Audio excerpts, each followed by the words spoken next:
Okay, my island whiskies. Let's go with the most popular of the island distilleries, and that's going to be Talisker. So we have the standard 10-year-old here, which is bottled at 45.8%, I believe, 45.8%. It's a good whiskey. I totally get why people like it, but there's a better alternative on this list here. So stay tuned for that. Then we have the Distiller's Edition, which is actually a whiskey that I really do recommend. I really enjoy this one. And this is double matured in Amoroso seasoned American oak casks. I really enjoyed this one. Very sweet, but not quite as sweet as this next one, which is the Port Ree. I believe it's pronounced Port Ree. And this is bottled at 45.8%. It's usually the standard percentage for a Talisker, although the next two aren't. And this is finished in port casks. Very sweet, but a beautiful whiskey. I really like this one. In fact, I think the ones that are finished with that port or red wine influence, I much prefer. That's how I like my Taliskers, because this next one is a fan favourite. I get a lot of criticism for what I'm about to say right now, and this is the Parlay edition, and this one was finished in cognac casks. I've never had a whiskey finished in cognac casks before, so I thought I'd pick it up. It's bottled a little bit higher at 48.6% ABV. I don't like it. Sacrilege, I know. Next up, actually a whiskey that I bought on Black Friday for an unbelievable price. This is a cask strength special release of 2023. It's bottled at 59.7%, so basically a 60% whiskey. And what really, as I've said guys, I prefer port and red wine, sherry, finished Taliskers. That's how I like my Talisker. This one's finished in 3 different port casks: ruby port casks, tawny port casks, and white port casks. And I picked this one up for £49, guys, in the UK. £49. Couldn't say no to that. That, to me, for a cask strength Talisker, £49.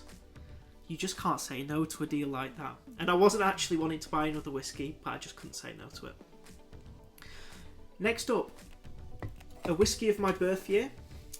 Founded in my birth year. It's an Arran whiskey, but this is the cask strength peated line, which is Macri Moor. This is the old design. I don't know if the whiskey's changed in the new design. In fact, I heard it might even be discontinued now. I hope not. I adore this whiskey. It doesn't get as much hype as a lot of other whiskies in the island region, but it remains one of my favourites. I really like this one. And interestingly, it's 46% version. I really dislike. That to me has always blown my mind. I don't understand why, but I really don't like this one, and I really do like its cask strength version. I do want to try the 10-year at some point though. 2 more from Arran, this time unpeated. We've got the port cask, bottled at 50% ABV. A really nice Christmassy whiskey, but it does have a good amount of youth to it, and actually a whiskey that I absolutely love. The Arran 10-year-old, bottled at 46% ABV. The neck port's released, but all I can tell you is this is amazing. I really like this whiskey. Peated line of Tobermory, Ledaig, Ledaig. Yeah, gotta pronounce it right, Ledaig. And I did tell you guys when I was speaking about the Talisker 10 that there was a better alternative in my opinion, and that's going to be the Ledaig 10. So this is Ledaig is the peated line of Tobermory, and so far at least all 3 of them I've loved that I've tried. I really want to pick up that 18, but it's a little bit pricey, so it'll have to wait a bit, but I will pick it up one day. And then next up we have the part of the Sinclair series. It's the only one of the Sinclair series. I think it's a little bit like Redbreast Lastau, part of the Iberian series. It was on its own for a long time, and then they started releasing one new one each year. I imagine it's going to be the same thing here. And this one's finished in Rioja wine casks, so Spanish wine casks. And very different to what I thought. So the wine finished Taliskers are a lot more sweet than this Spanish wine finished Ledaig. It's got a real a little bit of sulphur and quite a vegetal hit to the whiskey. I really like it though, and it's still a fantastic whiskey at a great price. Regularly you can pick this up for between £30 to £35, so really good value. And then we have a cask strength Ledaig, which is a 9-year-old Ledaig, bottled at 56.8% ABV, and all its 9 years have been finished in Bordeaux red wine casks.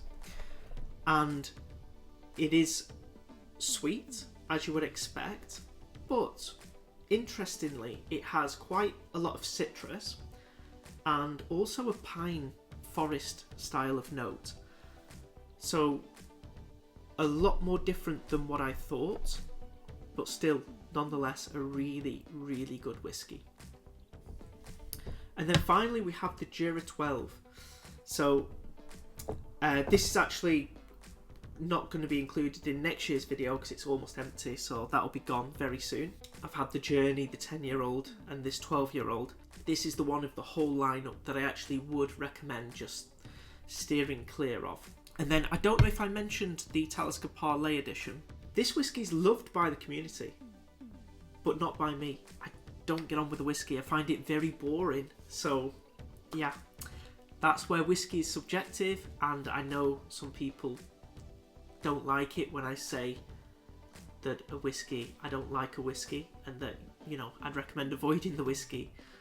With this one, I don't actually recommend people avoid it because I know a lot of people like it, so it could just be a me thing, but I won't be buying that whiskey again because I don't like the whiskey. Okay guys, there goes my Island Whisky Collection of 2025. And just before I give the countdown, if you'd be so kind as to hit a like button and that subscribe button, that would be much appreciated. It really does help the channel out. Highland Whisky Collection coming up in 3, 2, 1.